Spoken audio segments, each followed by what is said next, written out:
working to snap a 4-game losing streak here against the 11-seed Suns, who are attempting to get into the play-in, sort of, right? Like, Luka Doncic comes in averaging 29.9 points per game against the Suns in his career, only second to Michael Jordan for the most against Phoenix in NBA history. He got going early and often in this one. Oh, goodness. And that's Kevin Durant, man. Kevin Durant, very good perimeter defender, but Luka mixed him up right there, got to that lean back. Luka with the triple and then some words maybe in KD's direction. Look here, though, Legs. He just has so much space. Yeah, I mean, normally Luka magnet for defenders. I guess it was not working in this particular occasion. I think that Luka Doncic agrees with you. Take a listen to what he's saying right here. I've never been open so much in my life. You're not getting out in the playoffs, you know that. Fark! I mean, I love getting an intimate look at that sort of trash talk that we get to see on the floor. Yeah, but unfortunately, only one team backed it up, and it was the Los Angeles Lakers. Look at headband Austin Reeves. Austin Reeves has been sensational, especially over the last 3 games here for LA that he's played. Back out to Luka Doncic here, carving through the defense plus the foul. Yeah, look, this is his game right here. He gets you on his back. He wears you like a backpack, and then he gets to the line. He's too big, too strong, and you've got to have more fight and resistance if you want to deal with this man. Luka really feeling it with this one. Finished with 33 points, 11 rebounds, 8 assists, and the Lakers get the win here. That snaps their 4-game losing streak. This was a key win on Sunday. Luka did it all. He led his team outright in points, rebounds, assists in a game for the 120th time in his career, passing Giannis Antetokounmpo for the 3rd most all-time in NBA history. Perk, I think this is when Luka is at his best, when he's leading this team in all 3 categories. How important was this performance, especially considering we know LeBron is going to be out at least probably another week as he deals with that groin injury?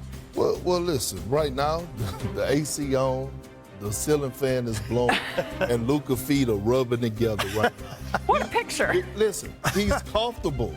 He's comfortable. And a lot of people have to realize, unless you've been traded before, you don't know the feeling.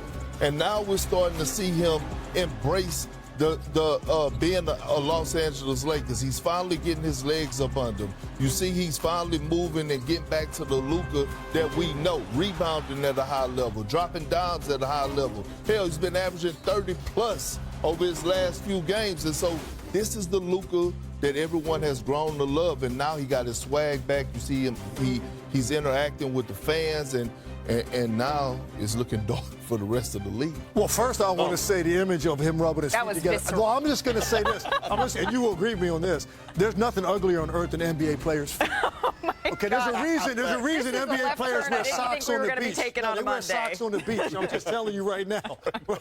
Those dogs are torn up. Malika, I'm telling you right now. No. All right? But look, to his point, here's the biggest thing for me. You had to start to see the 3-point shot go in more regularly. Right. And it wasn't necessarily yesterday, but 42% in March. 24% in the games he played in February for the Lakers. That's really, to me, forget his overall field goal percentage. He's always going to make a high percentage of shots in the lane or one-on-one shots in the mid-range or stuff at the rim. It's the 3-point shot that differentiates the kind of night he's going to have and how difficult he is to deal with. That shot has been going in at a much more regular rate. And when you get LeBron back, and they can find their defensive rhythm again before the playoffs, with Luka playing this well now offensively, and Austin Reeves, there's not enough words for how much better of an offensive player he is than I ever thought he could be. And Legs, I wanted to ask you a question because Malika, Bob, and I were talking about this the other day. At this point, what do you call the type of player Austin Reeves is? He's not a role player. No, he's definitely but not he's not an all-NBA player. He's not a star yet. Yeah. He's in that middle ground somewhere. Here's what he is. On a given night, if one of those guys is out, he is capable of being every bit as good as Jalen Williams can be for Oklahoma City. Yep. Maybe not quite the defensive impact. So he's capable of being a co-star when one of those guys is out. That's really what we're talking about now. And when he has to slide to the 3rd seat, he can do that as well. He's been incredible during this stretch. And look, man, they just got to get LeBron back in enough time to find that defensive rhythm. And we know what kind of factor they could be in the West. Austin Reeves averaging 31 points over his last 3 games. And, of course, his role shifts a little bit with LeBron back in the lineup. But they're all starting to gel at the right time. If we could, I'd like to keep in the spirit of bracketology, which I love saying. I love saying bracketology. In the Western Conference play-in race, here are the final 2 in. The Kings and the depleted Mavericks as of right now. The first 2 out are the Suns and the surging Trailblazers, led by head coach Chauncey Billups, of course. So The Suns, the Lakers, they're the talk of the NBA. But when we talk about the madness here, Perk, I'm looking at the Phoenix Suns. Have you ever been, how would you, first of all, let's back up. How would you describe them right now? A disaster. A disaster. A team that has quit on their coach. And if I'm Mike Budenholzer, to be honest, it's no more rankings in the locker room, meaning there's no more franchise guys. I'm playing the guys that are going to compete for me. And if that means Kevin Durant, Devin Booker, and Bradley Beal not getting the minutes, then damn it, so be it. At this point, he has nothing to lose. Okay, but when I look at the Phoenix Suns, in my 14 years of playing, I have never been part of an organization or a team that has quit on their coach. Hell, before we won the NBA championship, I was on the team that lost 18 games in a row. 18. But we competed. We competed. We wasn't going out there, and the one thing Doc had to come in and address and say, y'all not competing. No, we was actually turning over the ball, little mental mistakes. We just didn't have it. But for us competing, this is an embarrassment, not only to the Phoenix organization, but to the rest of the NBA, because you have so many guys that are going to be Hall of Famers on that team, especially Kevin Durant and Devin Booker. What I'm seeing is a lack of passion.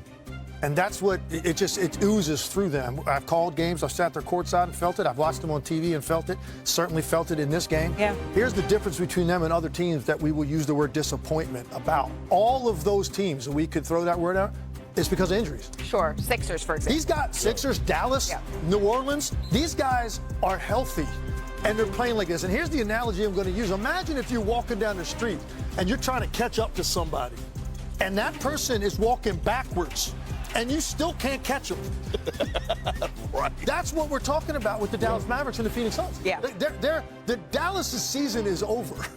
And they're literally moving backwards down the sidewalk, and Phoenix still can't catch them. And oh, by the way, as Phoenix backs up, they're bumping into Portland now. This is what we're talking about with the Phoenix Suns. It's insane to think they can't run down the Dallas Mavericks. Right. And they're not even making up ground with all three of those, with all their team decimated with injuries. The Dallas Mavericks, our Bobby Marks pointed this out, and I think it's important to just contextualize just how the madness, if you will, that you're talking about.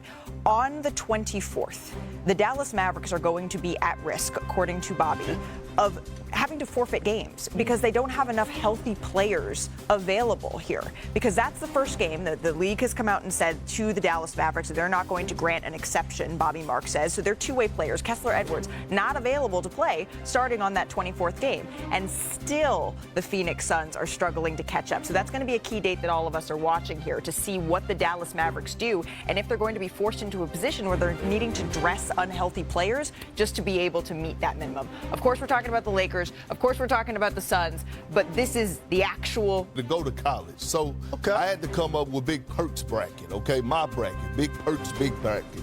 And I'm going NBA champions. And here's the field. We got to set the table. Put it up there. Bam! From right here.